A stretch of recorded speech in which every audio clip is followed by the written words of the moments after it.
Need some news to cheer you up? Why don't we turn to Sri Aurobindo and review something more substantial than what has been dominating headlines of late. We are working in a chapter called The Origin of the Ignorance. This is the 12th chapter in the second book of the Life Divine. We've reached a passage where Sri Aurobindo is going to recapitulate the very substance of what we're speaking about. What is the nature of reality?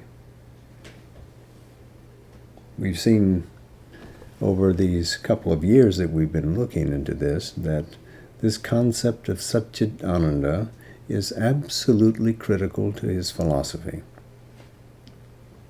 In some ways you can say it is that which unites both poles of his vast spiritual realization. Because on the one hand, he had first the experience of a Brahmic nirvana, which seemed to block out the active world, turn it into a phantasmagorial display by comparison with that unnameable vastness that was implied in conscious being. But on the other side, he had a great experience in which all the world was revealed to be the very being of a personal divine. And in this concept of Satchitananda, we find a Vedantic formulation of a theistic view. This is theistic Vedanta. And Satchitananda, existence, consciousness, bliss, in this philosophy, is not an impersonal that.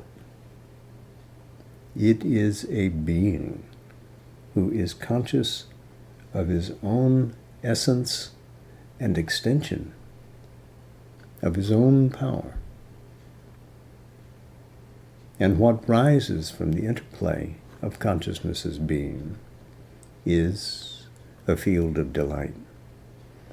So Sri Aurobindo returns to this theme again and again in his discussions, his lucubrations, if you wish.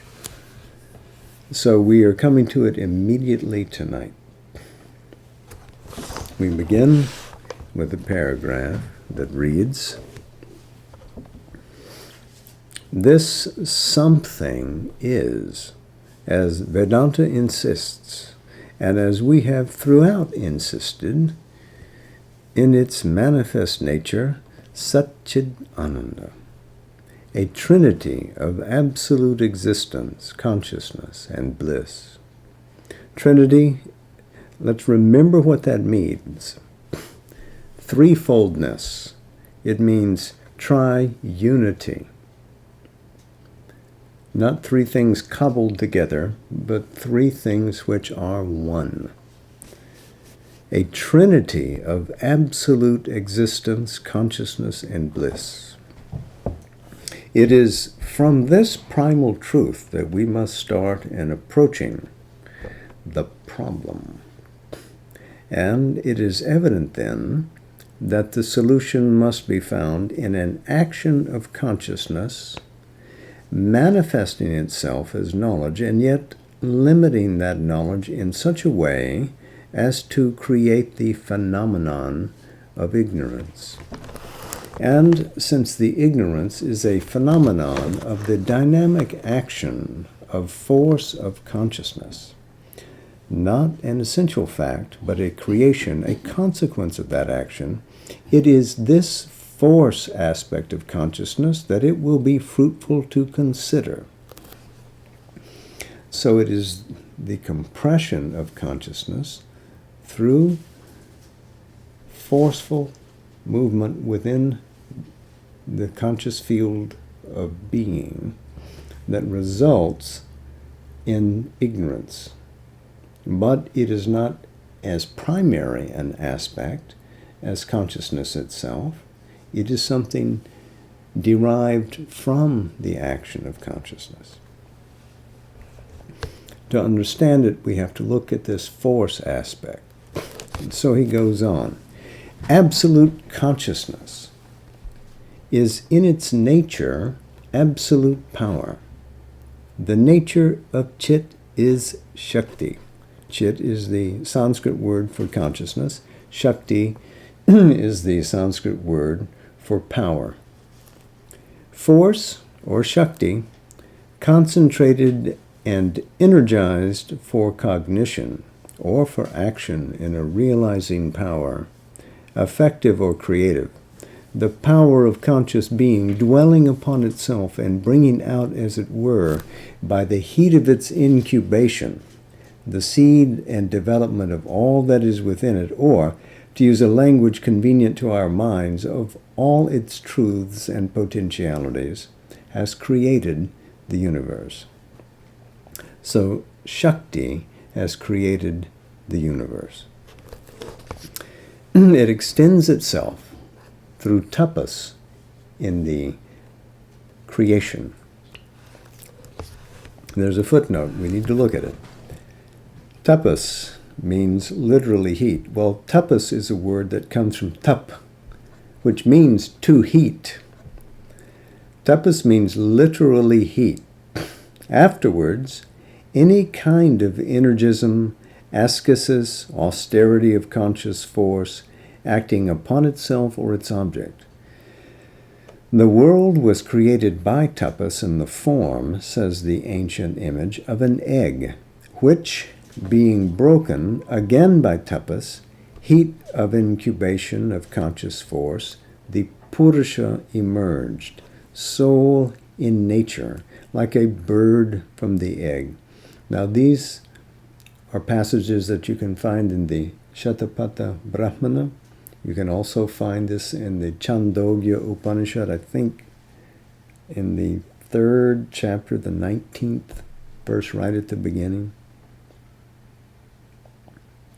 3rd section, 19th chapter, 1st verse. So this idea of the Purusha coming out of being closeted in nature. It may be observed that the usual translation of the word tapasya in English books, penance, is quite misleading. The idea of penance entered rarely into the austerities practiced by Indian ascetics. Nor was mortification of the body the essence even of the most severe and self-afflicting austerities. The aim was rather an overpassing of the hold of the bodily nature on the consciousness, or else a supernormal energizing of the consciousness and will to gain some spiritual or other object. So you undertook tapasya to gain control, to master, to break through, to achieve.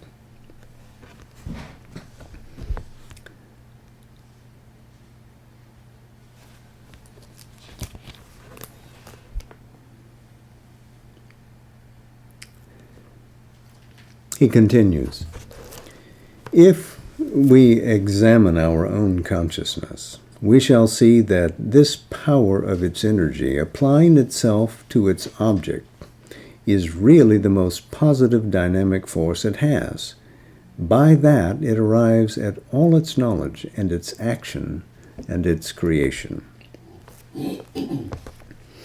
So, Chit, acting through its Shakti, achieves all, knowledge and everything else. The perfection of the work that it seeks to do. Everything is achieved by the energism of its consciousness. But for us, there are two objects on which the dynamism within can act: ourselves, the internal world, and others, whether creatures or things, the external world around us. To Satchit Ananda, this distinction, with its effective and operative consequences, does not apply in the same way as for us, because all is himself and within himself, and there is no such division as we make by the limitations of our mind. Secondly, in us only a part of the force of our being is identified with our voluntary action. With our will engaged in mental or other activity, the rest is to our surface mental awareness involuntary in its action, or subconscient or superconscient. And from this division also, a great number of important practical consequences emerge. But in Satchit Ananda, this division too and its consequences do not apply, since all is his one indivisible self, and all action and result are movements of his one indivisible will, his consciousness force, Chit Shakti, in dynamic operation. Tapas is the nature of action of consciousness. Let me start again. Tapas is the nature of action of his consciousness as of ours, but it is the integral tapas of an integral consciousness in an indivisible existence. So,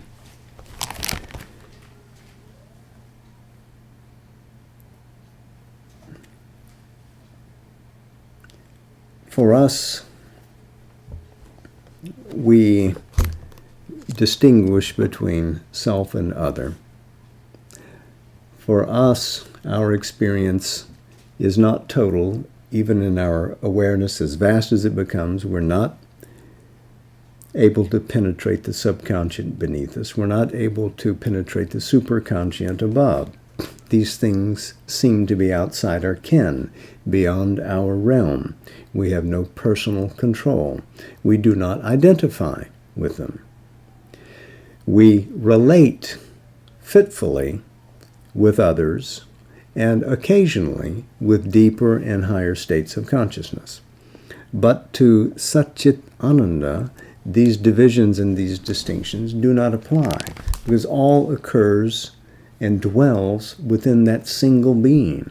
It is consciousness, which is being, which is fully aware of every strata of its nature. And so then, its action is within that singly and does not get lost in the play. So it is an integral tapas, and let's remember what integral means. It comes from that Latin word integer, which literally means not to touch. It can't be divided. You can't touch it and mess it up. An integer is whole. It is entire. It is unimpaired. It is intrinsic. It can't be disturbed.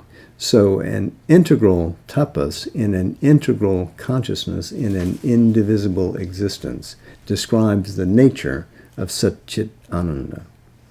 It cannot be divided. It is one and whole in consciousness and being and in the action that occurs. But here a question may arise. Since there is a passivity in existence and in nature as well as an activity, immobile status as well as kinesis, what is the place and role of this force, this power, and its concentration in regard to a status where there is no play of energy, where all is immobile? So we've been talking about activity. what about the passive nature of the divine, where it is not active? In ourselves, we habitually associate our tapas, our conscious force, with active consciousness, with energy at play, and in internal or external act and motion. That which is passive in us produces no action or only an involuntary or mechanical action, and we do not associate it with our will or conscious force. Still, since there too there is the possibility of action or the emergence of an automatic activity, it must have at least a passively responsive or automatic conscious force in it, or there is in it either a secretly positive or a negative and inverse tapas. So Chit Shakti extends itself as tapas. It may also be that there is a larger conscious force, power, or will in our being unknown to us, which is behind this involuntary action. If not a will, at least a force of some kind, which itself initiates action or else responds to the contacts, suggestions, stimulations of the universal energy. In nature also, we know that things stable, inert, or passive are yet maintained in their energy by a secret and unceasing motion, an energy in action upholding the apparent immobility. Here too, then, all is due to the presence of Shakti, to the action of its power in concentration, its tapas.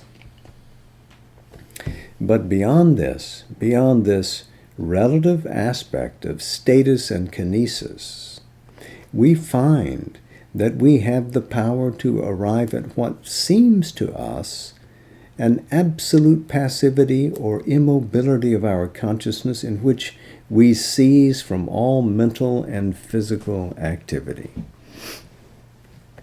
There seemed then to be an active consciousness in which consciousness works as an energy, throwing up knowledge and activity out of itself, and of which, therefore, tapas is the character, and a passive consciousness in which consciousness does not act as an energy, but only exists as a status, and of which, therefore, absence of tapas or force in action is the character. Is the apparent absence of tapas in this state real, or is there such an effective distinction in Satchitananda? It is affirmed that there is. The dual status of Brahman, quiescent and creative, is indeed one of the most important and fruitful distinctions in Indian philosophy. It is, besides, a fact of spiritual experience. So, in other words, the absence of tapas is not real. Tapas is there even in what seems to be a passive consciousness. And its presence in both active and passive states, both quiescent and creative, allows us to reach this conclusion that Brahman is capable of a dual state. It can be active, it can be passive, but always it is one. So when Sri Aurobindo had his realization in 1908 of Nirvana, and then a year or so later his realization of the universal Brahman, the personal divinity dwelling in all things individually and cosmically, they were both the same reality. And he could merge these two great realizations in a single realization. It's like the unified field theory, except the unified spiritual theory. So let's go on. Here, let us observe first that by this passivity in ourselves, we arrive from particular and broken knowledge at a greater, a one, and a unifying knowledge. Secondly, that if, in the state of passivity, we open ourselves entirely to what is beyond, we can become aware of a power acting upon us which we feel to be not our own in the limited egoistic sense, but universal or transcendental, and that this power works through us for a greater play of knowledge, a greater play of energy, action, and result, which also we feel to be not our own, but that of the divine, of Satchit-Ananda, ourselves only its field or channel. So here we've left the apparent divisions of the personal and the natural, and we have arrived at the divine. The result happens in both cases because our individual consciousness rests from an ignorant, limited action and opens itself to the supreme status or to the supreme action. So the individual can rest, that is to say, withdraws in the passive mode and becomes aware of the spiritual essence of all things behind, not addressing or dealing with the external, the dynamic. And then the other, opening itself to the supreme status. And so that means opening the consciousness deliberately, widely, growing in awareness, so that a supreme status can invade the being and a supreme action result from that conscious invasion. So here, again, we interface yoga and philosophy. This is where theory and practice meet. And they meet brilliantly in the person of Sri Aurobindo and what he achieved. In the latter, he says, the more dynamic opening, there is power in play of knowledge and action, and that is tapas. But in the former also, in the static consciousness, there is evidently a power for knowledge and a concentration of knowledge, or at least a concentration of consciousness in immobility and a self-realization, and that too is tapas. Therefore, it would seem that tapas, concentration of power of consciousness, is the character of both the passive and the active consciousness of Brahman, and that our own passivity also has a certain character of an unseen, supporting, or instrumentalizing tapas. It is a concentration of energy of consciousness that sustains, while it lasts, all creation, all action, and kinesis. But it is also a concentration of power of consciousness that supports inwardly or informs all status, even the most immobile passivity, even an infinite stillness or an eternal silence.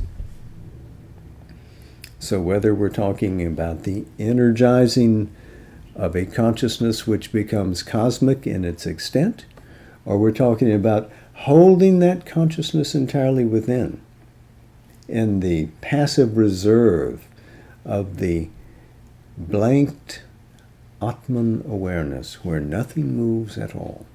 It is the same tapas,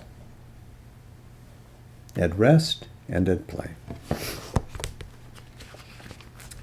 But still, it may be said, these are in the end two different things, and this is shown by their difference of opposite results. For a resort to the passivity of Brahman leads to the cessation of this existence, and a resort to the active Brahman leads to its continuance. But here, too, let us observe that this distinction arises by a movement of the individual soul from one poise to another, from the poise of Brahman consciousness in the world, where it is a fulcrum for the universal action, to or towards the poise of Brahman consciousness beyond the world, where it is a power for the withholding of energy from the universal action. Moreover, if it is by energy of tapas that the dispensing of force of being in the world action is accomplished, it is equally by the energy of tapas that the drawing back of that force of being is accomplished. The passive consciousness of Brahman and its active consciousness are not two different, conflicting, and incompatible things. They are the same consciousness, the same energy, at one end in a state of self-reservation, at the other cast into a motion of self-giving and self-deploying, like the stillness of a reservoir and the coursing of the channels which flow from it. In fact, behind every activity, there is and must be a passive power of being from which it arises, by which it is supported, which even, we see in the end, governs it from behind and without being totally identified with it, in the sense at least of being itself all poured out into the action and indistinguishable from it. Such a self-exhausting identification is impossible, for no action, however vast, exhausts the original power from which it proceeds, leaving nothing behind it in reserve. When we get back into our own conscious being, when we stand back from our own action and see how it is done, we discover that it is our whole being which stands behind any particular act or sum of activities, passive in the rest of its integrality, active in its limited dispensation of energy. But that passivity is not an incapable inertia, it is a poise of self-reserved energy. A similar truth must apply still more completely to the conscious being of the infinite, whose power, in silence of status, as in creation, must also be infinite. And the power of analogy here, which he employs, reminds us that the truths of the everlasting are here in time, that what is true of the transcendent and the universal is also true of the individual. So what you find in yourself that speaks to these fundamental issues of being is true also of the nature of the universe. And so you can see that when you concentrate upon a topic, an issue, an intended action, that some of you concentrates on that. When you undertake the action, some part of you extends itself in energizing that. But the whole of you was supporting it.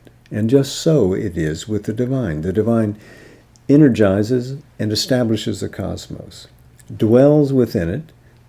The cosmos, likewise, dwells within that being. But it is a tiny point of its action, and in no way could the cosmic activity, at whatever white-heat it works, could exhaust all that is in the infinite. It is an expression of its totality, not the totality itself. So we proceed. It is immaterial for the moment to inquire whether the passivity out of which all emerges is absolute, or only relative to the observable action from which it holds back. It is enough to note that, though we make the distinction for the convenience of our minds, there is not a passive Brahman and and active Brahman, but one Brahman, an existence which reserves its tapas in what we call passivity and gives itself in what we call its activity.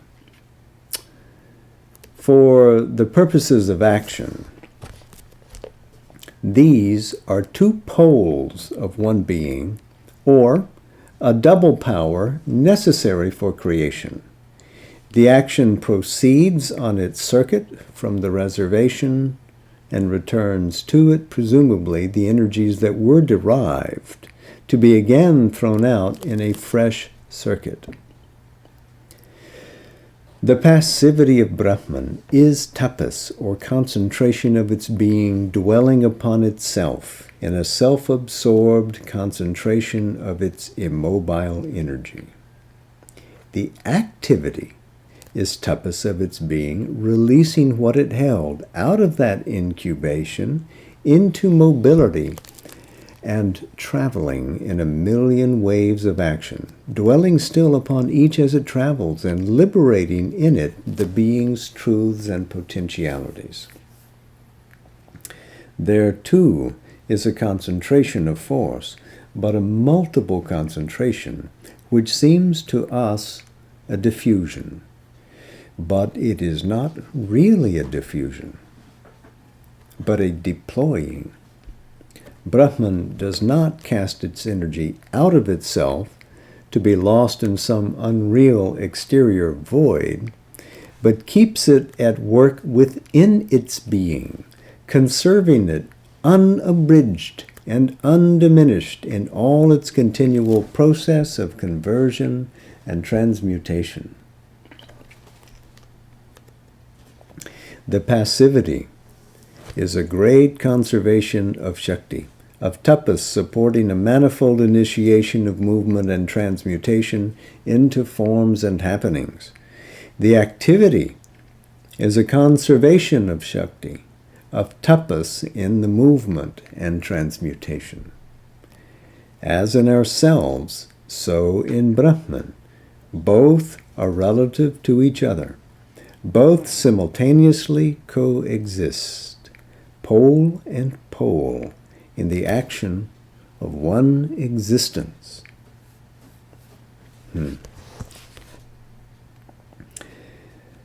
While we could press on, I think this is a good place to pause in the total argument that he presents in this chapter. So we'll save the rest for our next session, when I think we will finish with this chapter on the origin of the ignorance.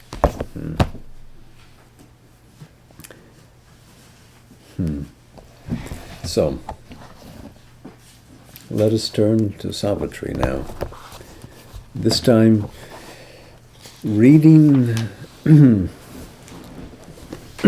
from Book 2, the Book of the Traveler of the Worlds, the kingdoms and godheads of the greater life.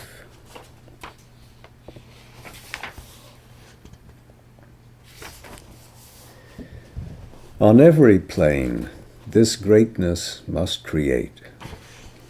On earth, in heaven, in hell, she is the same. Of every fate, she takes her mighty part. A guardian of the fire that lights the suns, she triumphs in her glory and her might. Opposed, oppressed, she bears God's urge to be born. The spirit survives upon non-being's ground. World force outlasts world disillusion's shock. Dumb, she is still the word, inert, the power. Here fallen, a slave of death and ignorance, to things deathless she is driven to aspire, and moved to know even the unknowable. Even nescient, no, her sleep creates a world. When most unseen, most mightily she works. Housed in the atom, buried in the clod, her quick creative passion cannot seize. Inconscience is her long, gigantic pause. Her cosmic swoon is a stupendous phase. Time-born, she hides her immortality. In death, her bed, she waits the hour to rise. Even with the light denied that sent her forth, and the hope dead she needed for her task, even when her brightest stars are quenched in night, nourished by hardship and calamity, and with pain for her body's handmaid, masseuse, nurse, her tortured, invisible spirit continues still to toil though in darkness, to create though with pangs. She carries crucified God upon her breast.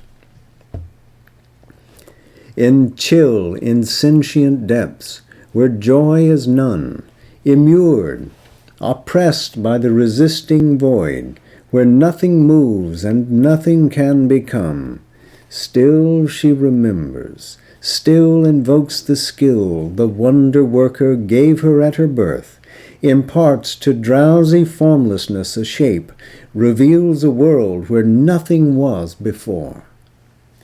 In realms confined to a prone circle of death, to a dark eternity of ignorance, a quiver in an inert inconscient mass, or imprisoned in immobilized whirls of force, by matter's blind compulsion, deaf and mute, she refuses, motionless, in the dust to sleep. Then, for her rebel waking's punishment, given only hard mechanic circumstance as the enginery of her magic craft, she fashions godlike marvels out of mud. In the plasm, she sets her dumb immortal urge, helps the live tissue to think, the closed sense to feel, flashes through the frail nerves poignant messages, in a heart of flesh miraculously loves, to brute bodies gives a soul, a will, a voice. Ever she summons, as by a sorcerer's wand, beings and shapes and scenes innumerable, torch-bearers of her pomps through time and space. This world is her long journey through the night, the suns and planets, lamps to light her road. Our reason is the confidant of her thoughts. Our senses are her vibrant witnesses. There, drawing her signs from things half true, half false, she labors to replace by realized dreams the memory of her lost eternity.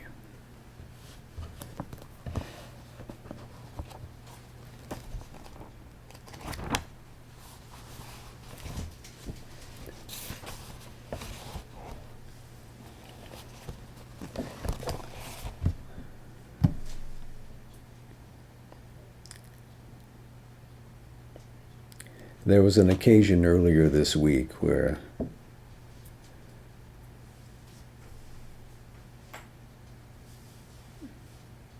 much of the world order seemed to be thrown into discord. And as I watched events unfold, it seemed almost as if an enormous world snake was swallowing this golden egg, this earth on which we dwell. And it reminded me of a passage in Savitri.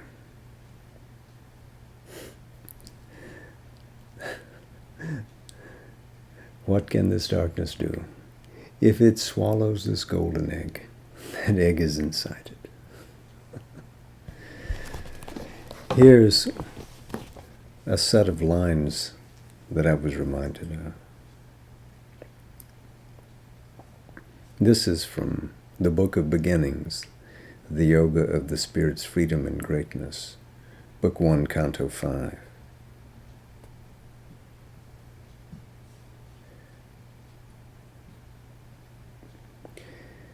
The immobiles, ocean silence, saw him pass, an arrow leaping through eternity, suddenly shot from the tense bow of time, a ray returning to its parent sun. Opponent of that glory of escape, the black inconscient swung its dragon tail, lashing a slumbrous infinite by its force into the deep obscurities of form. Death lay beneath him like a gate of sleep. One pointed to the immaculate delight, questing for God as for a splendid prey. He mounted, burning like a cone of fire. To a few is given that godlike rare release. One among many thousands never touched, engrossed in the external world's design, is chosen by a secret witness eye and driven by a pointing hand of light across his soul's unmapped immensitudes. Remember who you are. You are here on that quest. You are that brilliant arrow leaping into the beyond.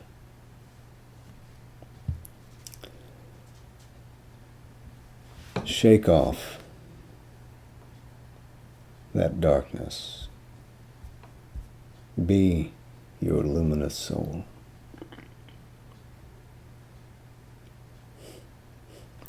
The world needs you more than ever now.